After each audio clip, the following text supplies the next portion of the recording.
खुलुमबाय। दिनै 15 जुलाइ 2025। गिबियावनो गोजोन फुंबिलिनि गाहाम हामलायनायखौ बयनिसिमबो जासिहरनाय थाबाय। राशिफोरखौ फरायनायनि सिगां आंनिफ्राय आनान गसाइनिसिम आरज खालामनाय जायोदि दिनैनि साना बुहुमनि साफ्रोमबो सुबुंफोरनि थाखाय गाहामैनो गाहाम बारलांनो हायो। जेबो खैफोद आफोद जायालासे फैदो दानिया दिनैनि राशिफोरखौ खोनासंनो। दिनै गिबियावनो दङ मेष राशि। माबाफोर गोदान खामानि मावनो मोननायनि बिबान मोननो हागौ, गोजोन मोनगोन। मेष राशिनि खाफाल गोनां अनजिमाया 2। बृष राशि। मोजां रोंगौथिनि थाखाय सनमान मोननो हागोन, फारफ्रोमथिंबो मोजां। बृष राशिनि खाफाल गोनां अनजिमाया 4। मिथुन राशि। सोरबा आंगो लोगो जानाया गोमानो हागौ, गोसोआव दुखु मोनखांनो हागौ। मिथुन राशिनि खाफाल गोनां अनजिमाया 1। कर्कट राशि।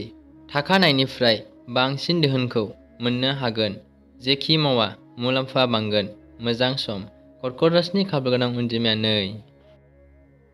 सिंह राशि। मोजां खामानि मावनो हानानै देरहासार जानो हागोन, थुलुंगाखांनाय मोननो हागोन। सिंह राशिनि खाफाल गोनां अनजिमाया 4। कन्या राशि। गावनि रोंगौथिखौ गुबुननि सिगाङाव फोसावनानै लानो हागोन, बयनिबो अननाय मोनगोन। कन्या राशिनि खाफाल गोनां अनजिमाया 6। तुला राशि। बबेबा गोजान जायगायाव दावबायहैनो मोननो हागोन, गोसोखौ गोजोन मोनगोन। तुला राशिनि खाफाल गोनां अनजिमाया 8। वृश्चिक राशि। जेखियानो जाया शुभ खामानि मावनानै लानो हागोन, बे राशिनि थाखाय गाहाम सान। वृश्चिक राशिनि खाफाल गोनां अनजिमाया 3। धनु राशि। माखौबा साननानै जिंगासिनांनो हागौ, गोजोननायखौ मोननाय नङा। धनु राशिनि खाफाल गोनां अनजिमाया 1। मकर राशि। बायदिसिना जेंनाजों भुगिनांनो हागौ, जेखि जाया गोसोखौ हमथानांगोन। मकर राशिनि खाफाल गोनां अनजिमाया 8।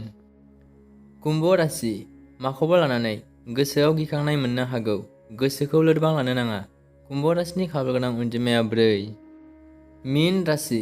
मोजां रोंगौसार जानो हानायनि थुलुंगानाय मोननो हागोन, फारफ्रोमथिंबो मोजां। मीन राशिनि खाफाल गोनां अनजिमाया 9। दिनैनि राशि फरायनाया एसेनोसै। गोजोन्थों।